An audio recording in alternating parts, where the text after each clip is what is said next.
Good afternoon, distinguished guests. I would stand on already established protocol. I have the great privilege to welcome His Excellency, the APC presidential candidate, Bola Ahmed Tinubu, for the dialogue session. Thank you, sir. You're welcome, sir. We would have some time to have questions and answers with His Excellency, and then I'll throw it open for you to ask questions, and then we'll come back to His Excellency for some closing thoughts. Please, as we earlier as our chairman has said earlier, this conversation is focused around the economy, and we've listed some of the thematic areas that will guide the conversation. So let that also be the scope when we begin to reflect on questions. Thank you very much. Thank you so much, sir, for the wonderful presentation. You highlighted a lot of very important and thought-provoking issues. I know some of the things you talked about, are the burning issues, on the minds of, everyone here today. But just to pick on a few critical things, you really had security as something that is your top priority to ensure that we have an enabling environment in Nigeria for living and doing business.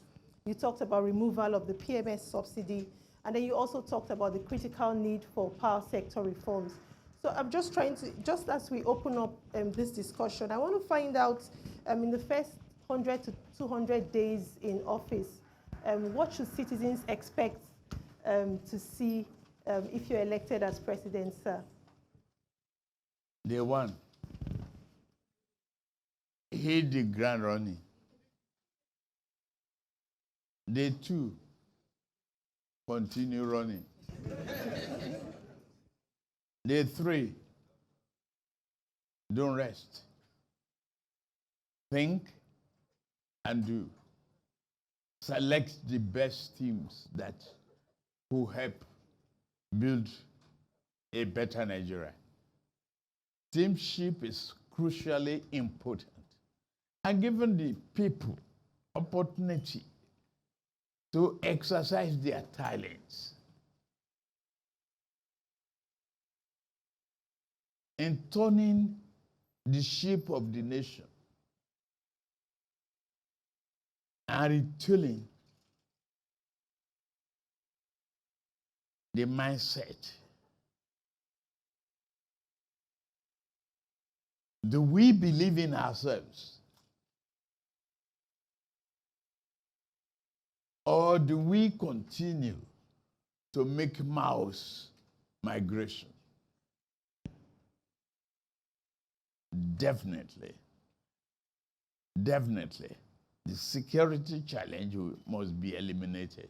With technology, human beings attract more people into the army, given, voluntary army and the equipment necessary, all the tools to fight insecurity must be employed to have a nation that is confident, bold, and peaceful,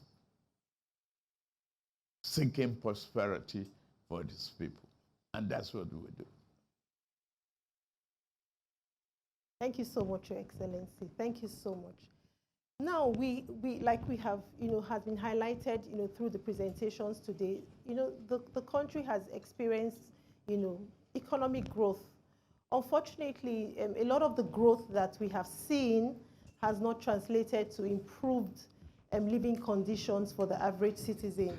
And, some of those things, get us to think around how this has contributed possibly to the rising unemployment levels. Youth unemployment is at unprecedented levels. Even people who are currently employed, some of them are actually underemployed, and we see all those things. What sort of strategies, especially with a focus on the youth, would you employ to tackle issues related to unemployment in the country right now? Private sector driven opportunity, tackle the power problem head on. People can work by themselves. A common school driver can create a path to fortune. if electricity is taken care of, and other infrastructural areas. Carrying them along. And the change of mindset, I say, I will repeat that over and over again.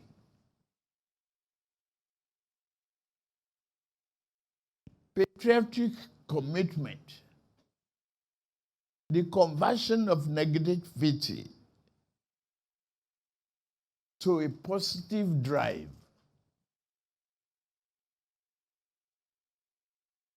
and partnership with the private sector to create a job, to put an incentive there.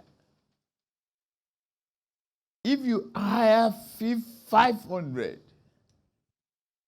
new employees, why can't I, as a government, give you some tax incentive to offset that payroll and the pension contribution that may be associated with it?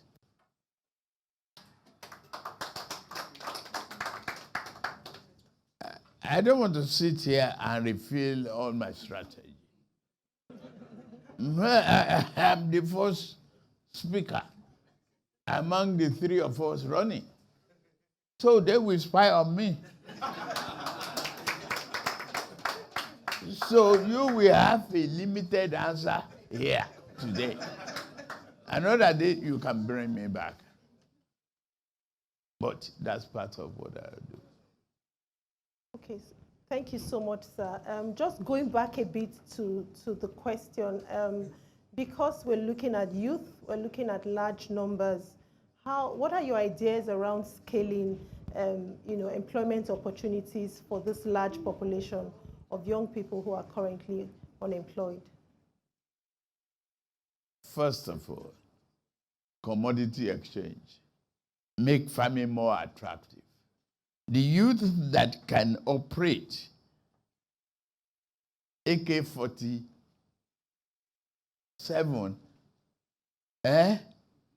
can operate better a good tractor to clear the bush and plant the seeds. Retrain them.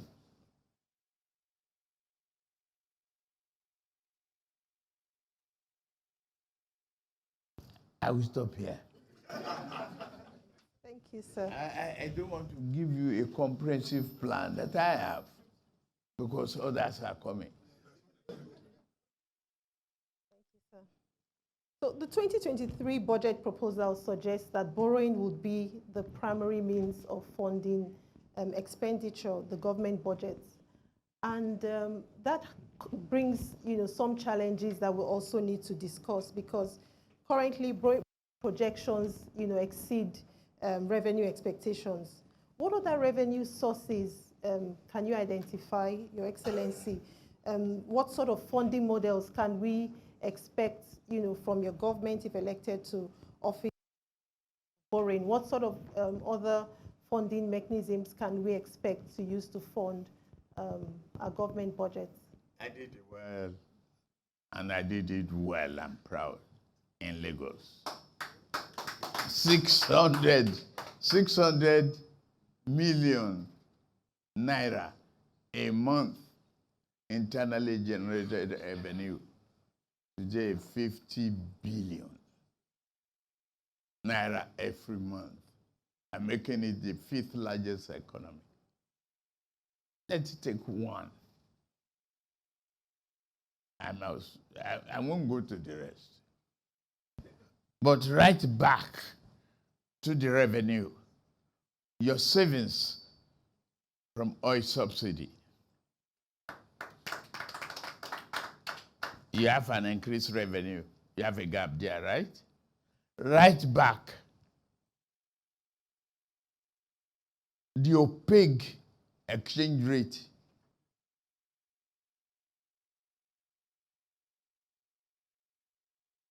Into the revenue. You are not borrowing. Make your oil competitive. Attract foreign investment. If you attract foreign investment with incentives, you have expanded base of money coming in, all you have is a deferred tax period.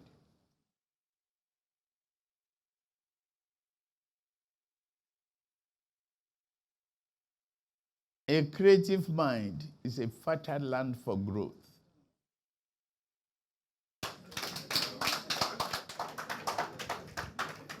Talking about, now that you've brought up, this oil revenue, foreign direct investments, can we discuss a bit more about how you intend to drive direct foreign investments into Nigeria? This is critical to economic growth, and we're at a period when, this has faded, and this is part of the reasons why we have some of these challenges. You are a beautiful lady. And the problem is talking about age to women. So, I don't know how old you are when we started PIA.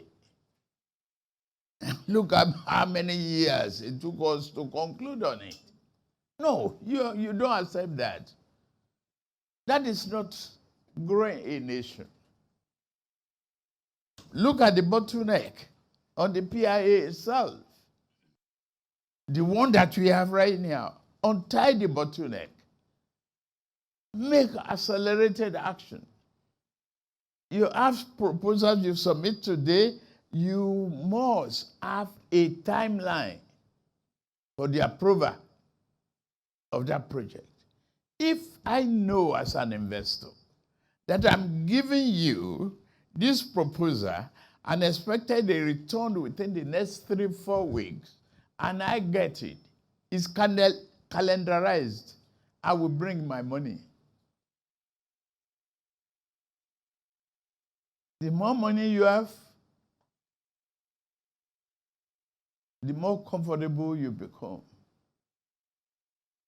And you can promote those ideas. There is bureaucratic bottleneck in the establishment. I'm not given to it. I've never worked for government before. I guide the government. I was the governor of Lagos State. That's my first public life government. Deloitte and training, good university education, Deloitte training, ExxonMobil, Auditor General, ExxonMobil, Treasurer. At the time that we are craving and dying of foreign exchange, I don't know what is my luck, that I come time again, foreign exchange problem. But we survived. I remit all our dividends. We completed that building without 2% variation. Look at Faloma and LSDPC building. It wasn't completed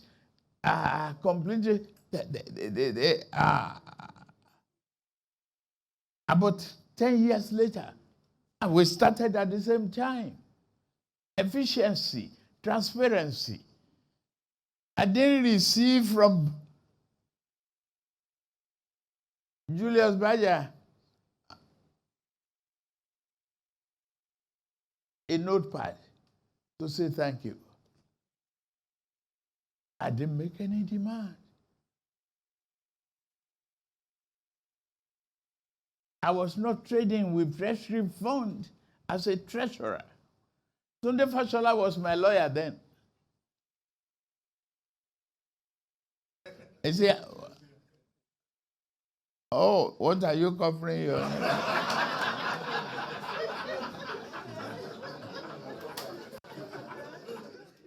Okay. But I'm not one of those treasurers that got into trouble. You know how many of them? Go and research. Clean, transparent, and honest processing of transactions. Jimovia was under one building. But he was one of the most effective effective letter of credit processors. You submit today, it gives you back you approved on Thursday. Maximum 4 days. People can be envious of his growth today, but he earned it. If we have many private sector groups doing that, I say mindset is critical to human and economic development for the whole world. Tell me, what is the greatest human discovery in the last 1,000 years, if not electricity? Tell me. Tell me, what are we producing and selling to other countries? Not even slippers. We eat the skin of our cows instead of turning them to beautiful bags and shoes. Eliminate that. It's a sign of poverty. It cannot be perpetual.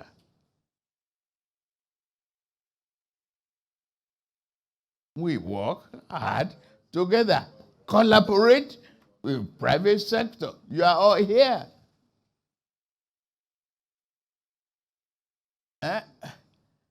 When we saw that in the years past, underground train will be so disruptive. Look at him. He's about to commission a blue line. We say monorail. You find a way where there seems to be no way. You will succeed.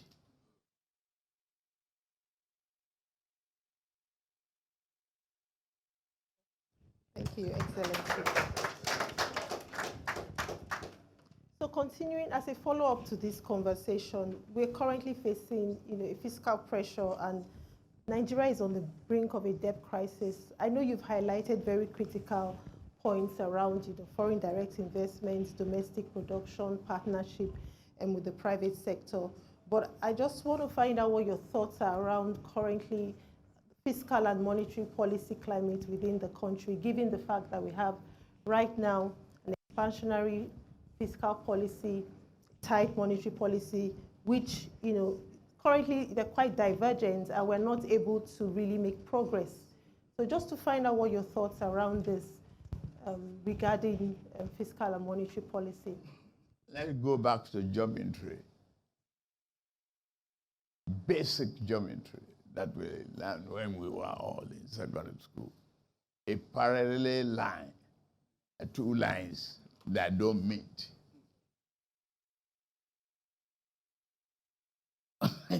What are you doing?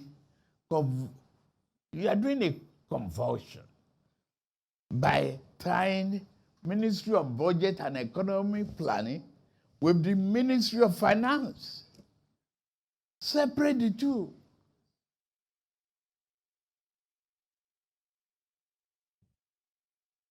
I call my Commissioner for Budget and Economic Planning, Yemi Kadoso, I call him the headmaster. We all gave him the name headmaster because you cannot spend the money that is not budgeted for. And the budget progress and the process must give the result for which it was addressed. It's simple. Today, we don't have a clear line between monetary and fiscal policy.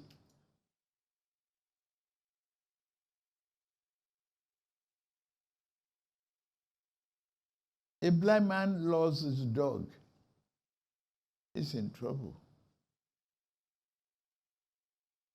I won't say more than that. Thank you, sir. I will stop briefly and take questions. Then we'll come back to complete the interactive session. So if you have any questions, please put up your hand and take them.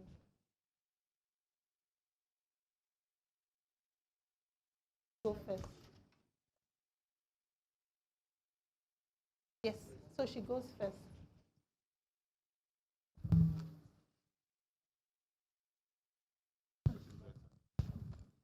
So good afternoon, everyone.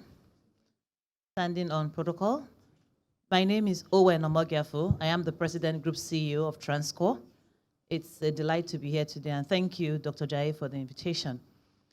I am particularly pleased that you focused a lot on power, and you've talked about security, talked about oil and gas. So Transcorp, we have considerable investment in power, because in line with our purpose of improving lives and transforming the society, we recognize that power is what's going to actually catalyze the growth that we all seek across all the sectors, including what you said. In the past year, I've been Group CEO for about 3 years now.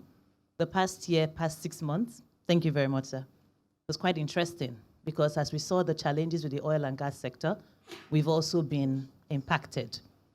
And to put this in context, Nigeria's power today comes mainly from the thermal and hydro. The thermal is actually 89%. So as we're having the issues with gas, coming from the challenges around the sector, from the oil theft, the vandalization, it's affected the business and affected that sector. It'd be nice to just get some more information. Yes, we don't want to give out your secrets, but for me, as someone who represents investors, because that's what Transcorp is about, we do further investment, it'd be good to get to know more about what we're going to do specifically in this space. Furthermore, of course, as a female, and a female in leadership, I would also like to know some more about what we're going to do for more policies that would encourage, create an enabling environment for more female participation in key places. I'm not about token appointments. It's more around, I have the credibility, I have the credentials. And when I say I don't mean Owen, I mean the general female population, whereby we can have certain policies that will enable more women to play in the sector. Thank you.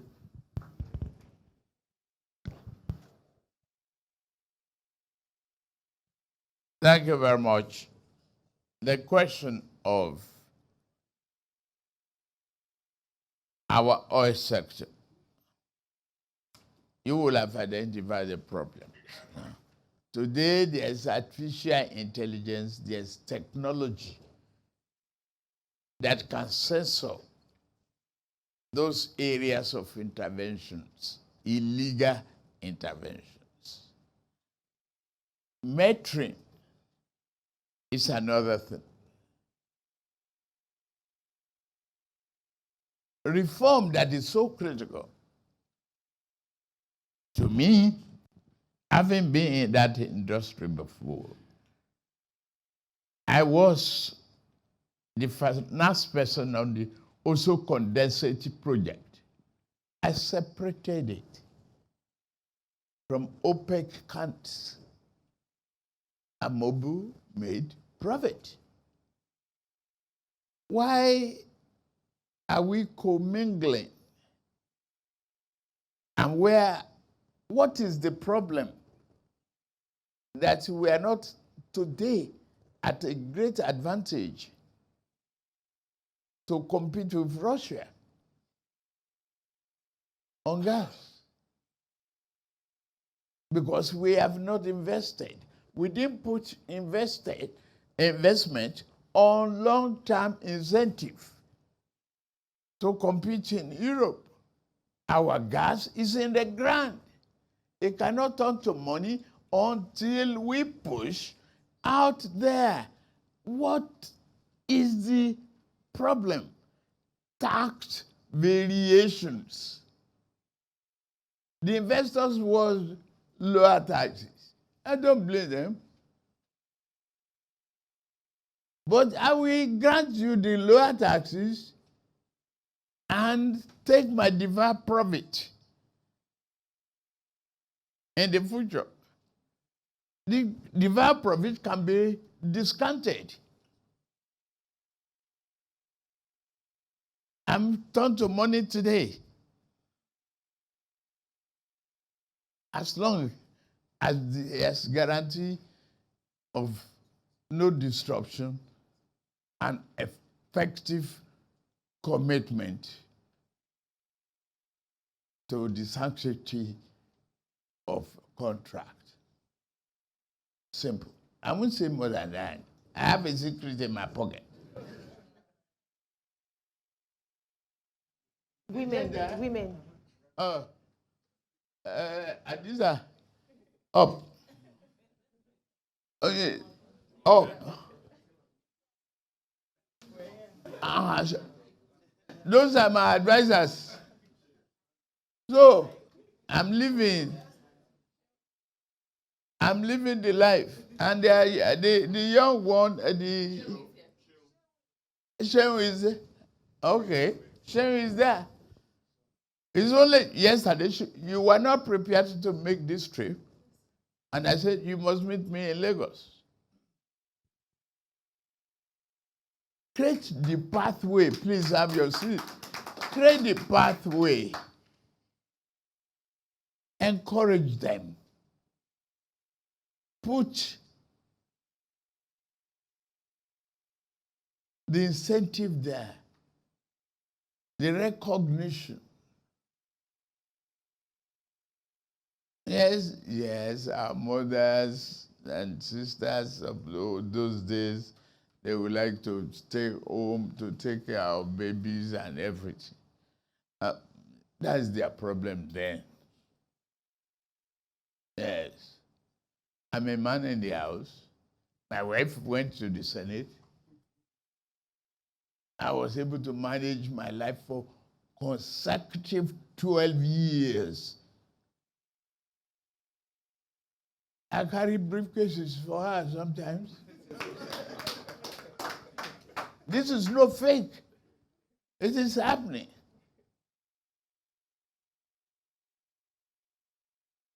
Until I was elected to become a presidential candidate, she was still in the Senate. It is only to comply with the ANEC regulation now that we are, playing through. So, you want to know, I'm raised by a single mother. So, all of you females, you can be guaranteed of a better future and good recognition. Thank you.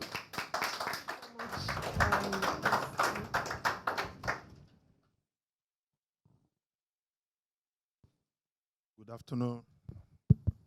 Good afternoon, Your Excellencies, and good afternoon. I want to thank the NESG for this. I'm very glad to be here. My name is Otumba Francis Meshioye. I'm the president of the Manufacturers Association of Nigeria. I want to thank you very much, Your Excellency, because you appreciate that the private sector has been very resilient. And I want to thank you too that you promised to carry the private sector along if you are elected. Again, I will make an observation from what I've said. It should be unfair to reveal all your economic plans. On this note, we have written a letter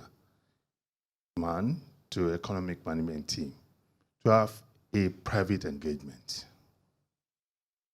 You acknowledge that the real sector is very critical to the growth of the economy. We want to talk of the employment of laborers and so many other things they do that really push the growth of the economy. And it was explained during the presentation of NESG Director of Research that we are on minus level in our contribution. Minus 5.7 if I got him very right. This is very pitiful. And to continue to work in that kind of environment, sweating without reward is really very bad. And I know that it is not the intention of any government to do that. It is necessary to have a real interactive period to let the government understand this, and get a response. Why we are churning for the knowledge, from the knowledge the government wants to offer? Because we suffer the pain. You can explain that this, give for this pleasure, This gives the plan. Number two, deriving from this, is the fact that at many times policies rarely sign on, just like we sign off the one you just mentioned before the Russia problems or whatever it is. When this is signed on, the effect on the specific sector were not known at times. Why signing generally? We should know that policies should be national specific, meet the specificities of the nation. It is on this note that we want to play with you once again, using this forum, to find time to encourage your economic management team to give all the time. The time frame we gave have lapsed. So we can have another one. We'll be able to spell out. And I'm sure you'll be able to analyze properly at that kind of a forum. Thank you very much. A good advice. Yeah. Noted. I don't have to waste your time going over what is very, very obvious contribution. I take it. So we can have a lot more people speak. Thank you. I would stand on existing protocol. My name is Frank Aibogun. I'm a director of the Nigerian Economic Summit Group. You alluded to the global economic crisis, and I agree that to a large extent, it serves to impact local economies around the world. But when I look around today, the greatest problems that we face, you could say, are self-inflicted, very disentangled from what is happening around the world. In a crisis, some people suffer and some benefit. In this crisis, it's for Nigeria to benefit, but we are suffering, without any question. And I like the point you have made about being part of also Condescent and the role you played in Mobile. And I wanted to just ask you, increasingly I hear that people in government see IOCs and others in the business as privileged people. In fact, a senior government official asked the IOCs, if you are complaining so much, why are you still in Nigeria? The truth of the matter is, it is only their body we see, their soul is gone. There's absolute, and I'm sure you know more than I do. What would you do in terms of attitude change? Would your priority be to re-attract private capital from the IOCs back to Nigeria? Because it has little to do with energy transition.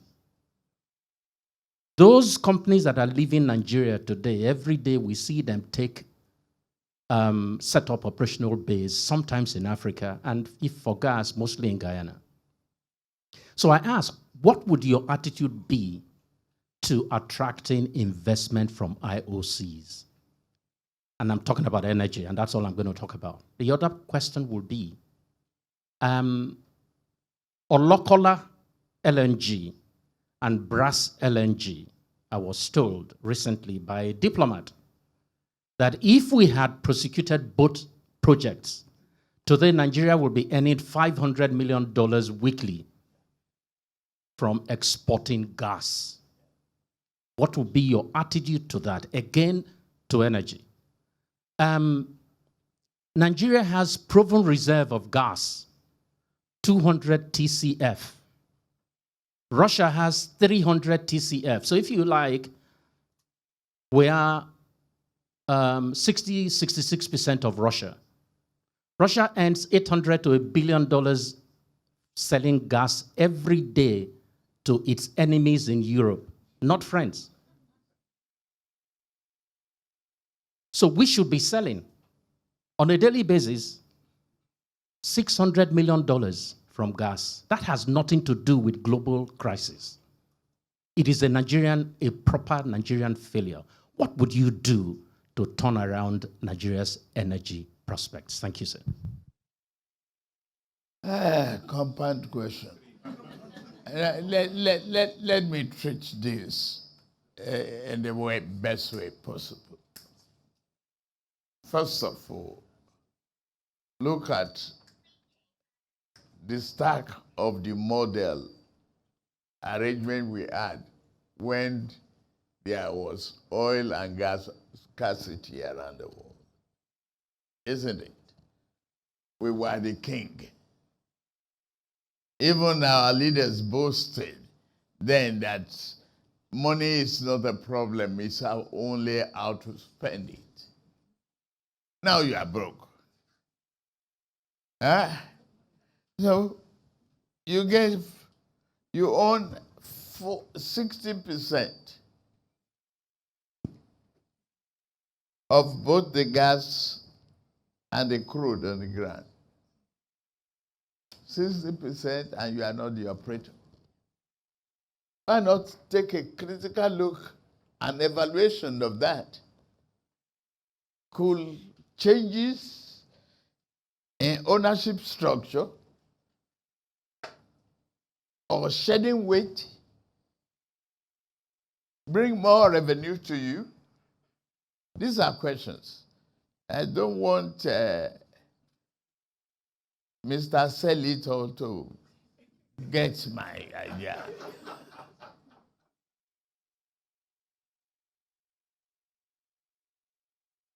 You look at that.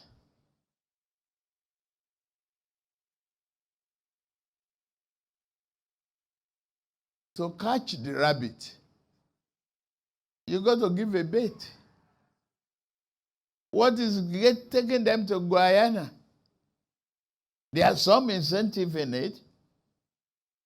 Maybe favorable taxes.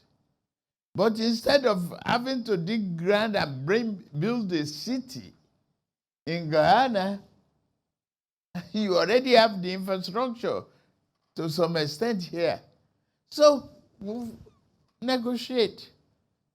Give up some of the pork belly areas that Nigeria wants.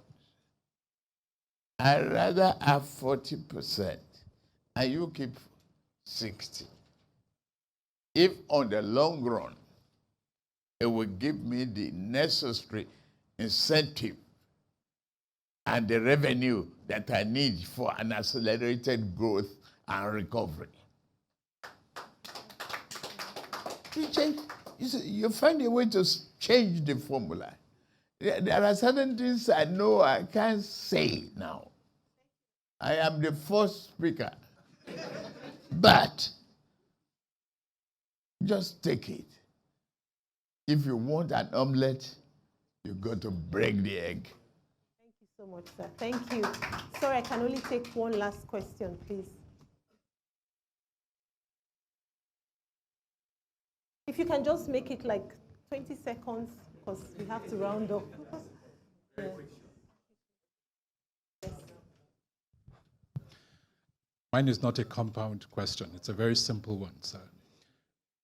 My name is Philip Shelbila, and I'm a director of NESG. How would you deal with corruption? All of the things that you've put forward would fail if that is not addressed. Thank you. Your brief comment, yes. Good afternoon, Your Excellency. Wasim Hussaini, I'm the Managing Director of Nestle, Nigeria PLC. Looking at the statistics of the past 20 months, I found out that 54% of the people who exited our company exited to leave the country. Not because they retired, not because they were sent out, not because a competitor took them from me. What are the actions of the government to help reduce migration of talents? Thank you.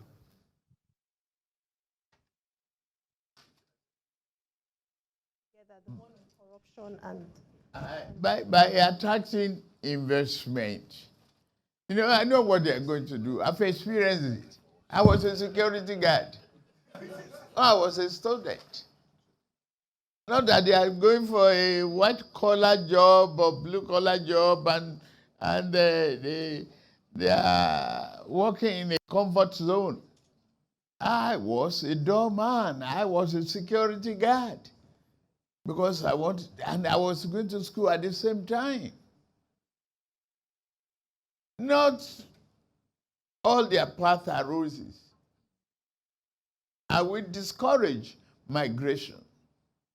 I will offer you training and retraining. Give incentive, like I said earlier on, to corporate body that might hire 500 or 50 more people, and you can take it in a defer taxes. I can give you tax free on that, just for them to be here. At least they will consume. And if I recruit more into the police, into the army, and others, they might call me an egusi soup economist, where they are own warehouse economy. The food those I recruit will eat here is grown in Nigeria. It expands the economy of this country. Some of them don't know what is conflicts before they leave the shore of this country. So you change around the problem of migration only because the idle mind is a devil's workshop. They don't have no choice. On the corruption, you can not eliminate corruption completely and reduce it to zero. You find other means. I made corruption life. Yeah. But if you put incentive in place, I'm very proud of the judges of Lagos State, including magistrates. They were on foot when we got here. No vehicles, no accommodation, no incentive, no hope of retirement. How would they not be offered lift by the criminals? Yeah, you look at that. I changed the dynamics. I changed the system. It worked fine. It is tough now for a judge in Lagos State to be promoted to Court of Appeal because thinking that they will lose that incentive that I put in place for them. Change it round. Now, some are criminally minded. Yes. But lack of consumer credit is part of why we are corrupt. If you say you must pay 5 million for a car at a go, 5 million cash. Eh? It's 12 million. Eh? Yes, 12, 15 million.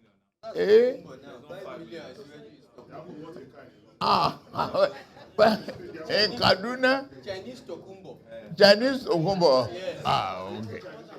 Now, okay, how do you solve that? Why not bring assembly plants? Look at the density population of the cars on our road. We complain of go slow in Lagos, but we don't make a brake pad.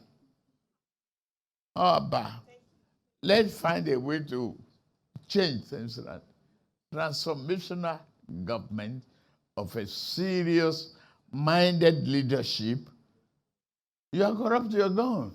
But I must put incentive in place for you not to be corrupt. If you can take a first or secondary mortgage, that will help you have a roof on your head and pay instrumentally. Unless you are greedy, you will eliminate corruption. The other transaction area, whistleblower, the system that we decriminalize some of them. Thank you, Your Excellency. Thank you so much for those points. And as we round up, so as we round up now, I just don't know if you have just one final word